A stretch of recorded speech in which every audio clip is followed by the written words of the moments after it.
Hi friends, నమస్తే. సాధారణంగా ఏ పండుగైనా మనకి మంచి విలువలు నేర్పేదిగా ఉండాలి, లేదా మనకి మంచి ఆరోగ్యాన్ని ఇచ్చేదిగా ఉండాలి. కానీ ఒక జాన్యువరి 1 అనేటటువంటి ఈ న్యూ ఇయర్ ఫెస్టివల్, ఈ ఆంగ్ల నూతన సంవత్సరాది అనే ఫెస్టివల్ మాత్రం మనలో అనారోగ్యకరమైనటువంటి అలవాట్లను పెంచుతుంది, అలాగే ప్రమాదకరమైనటువంటి అలవాట్లను కూడా పెంచుతుంది. ఒక్క డిసెంబర్ 30-31 తేదీల్లోనే ఆంధ్రప్రదేశ్లో రికార్డు స్థాయిలో 331.84 కోట్ల అమ్మకాలు జరిగాయి.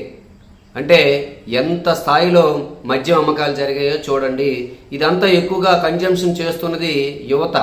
ఈ యువత ఈ రకంగా పాడైపోతే అది ఫైనల్గా ఎవరికి నష్టం? మన రాష్ట్రానికి, అల్టిమేట్గా మన దేశానికి కూడా నష్టమే. ఈ మద్యం సేవించడం వల్ల వచ్చేటటువంటి ప్రభుత్వంకి వచ్చేటటువంటి ఆదాయం కూడా అది శాశ్వతమైనది కాదు. మన దగ్గర ఉన్నటువంటి డబ్బులు వాళ్ళ దగ్గర తీసుకోవడం అనేది శాశ్వతమైనది కాదు. ప్రొడక్టివిటీ ఉండాలి, ఉత్పత్తి అనేది ఉండాలి. ఆ రకమైనటువంటి ఆదాయమే మన ప్రభుత్వం ఆశించాలి తప్ప ఈ రకంగా మద్యం అమ్మకాలు ఎక్కువగా చేపట్టి తద్వారా వచ్చినటువంటి ఆదాయాన్ని ఒక ఆదాయంగా చూపించడం అనేది కాదు. అది అల్టిమేట్గా ఆదాయం కిందకి రాదు కూడాను. గవర్నమెంట్ దగ్గర డబ్బులు చేరితే చేరవచ్చు, కానీ మన దగ్గర ఉండాల్సినటువంటి డబ్బులు గవర్నమెంట్ దగ్గర చేరితే అది జాతీయ ఆదాయాన్ని లేదా జీడిపిని పెంచే అవకాశం అనేది ఉండదు. రెండవది ఏంటంటే, ఈ మద్యం సేవించడం అనేది చాలా ప్రమాదకరమైనటువంటి పరిస్థితి. ఈ మద్యం సేవించడం వల్ల కొంతమంది అర్ధరాత్రి పూట తిరిగి వెళ్ళేటప్పుడు యాక్సిడెంట్లకు గురైపోతున్నారు. మరికొంతమంది ఏంటంటే మద్యం మత్తులో కొన్ని నేరాలు పాల్పడుతున్నారు.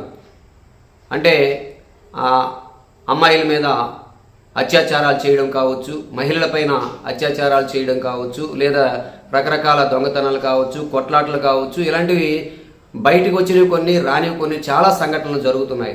మరి ఇటువంటి ఫెస్టివల్ని మనం ఎంకరేజ్ చేయడం అనేది ఎంతవరకు కరెక్టు? దీన్ని మనం ఖచ్చితంగా వ్యతిరేకించాల్సినటువంటి అవసరం ఉంది. ప్రజల్లో దురలవాట్లను పెంపొందించేటటువంటి ఇటువంటి పండగలను మనం వ్యతిరేకించాల్సినటువంటి అవసరం ఉంది. మనకి ప్రత్యేకించి ఉగాది అనే ఒక ప్రత్యేకమైనటువంటి నూతన సంవత్సరం అనేది ఉంది. మరి ఆ పండగ అనేది వేకువజామున లేవడము, స్నానం చేసి పూజ చేయడము, అలాగే షడ్రుచులతో కలిపినటువంటి పచ్చడి తినడం, ఇలాంటి ఆరోగ్యకరమైనటువంటి అలవాట్లు ఉన్నటువంటి ఈ ఉగాదిని మనం ప్రోత్సహించాల్సినటువంటి అవసరం ఉంది. అనారోగ్యకరమైనటువంటి అలవాట్లు, అలాగే దురలవాట్లు అంటే మద్యం సేవించడం, ఇలాంటి దురలవాట్లను పెంపొందించేటటువంటి ఈ జాన్యువరి 1 అనే దాన్ని వ్యతిరేకించాల్సినటువంటి అవసరం ఉంది. ఒకవేళ జరుపుకున్నా కూడా మరీ ఎక్కువ ప్రాధాన్యత ఇవ్వాల్సినటువంటి అవసరం లేదు. వేకువజామున లేచి స్నానం చేసి ఎవరికైనా విషయం చెప్పాలంటే చెప్పుకోవచ్చు, అంతవరకు పర్వాలేదు. కానీ రాత్రి 12 వరకు తెలిగి ఉండి కేకులు కట్ చేసి ఆ టైంలో తినడం, అర్ధరాత్రి అప్పుడు తినడం అనేది ఆరోగ్యకరమైన అలవాటు కూడా కాదు. బిర్యానీలు తినడం అంతకంటే అనారోగ్యకరమైనటువంటి అలవాటు. కాబట్టి ఇలాంటివన్నీ తగ్గించాలి, పూర్తిగా నిషేధించాలి, వీలైతే తగ్గించాలి. ఈ అర్ధరాత్రి పూట తెలిగేసి ఉండి లేచి కేకులు కట్ చేయడం, మందుగులు సామగ్రి కాల్చడం, ఇలాంటి కార్యక్రమాలని నిషేధించాలని అందరినీ కోరుకుంటున్నాం ఫ్రెండ్స్. థ్యాంక్ యూ, నమస్తే.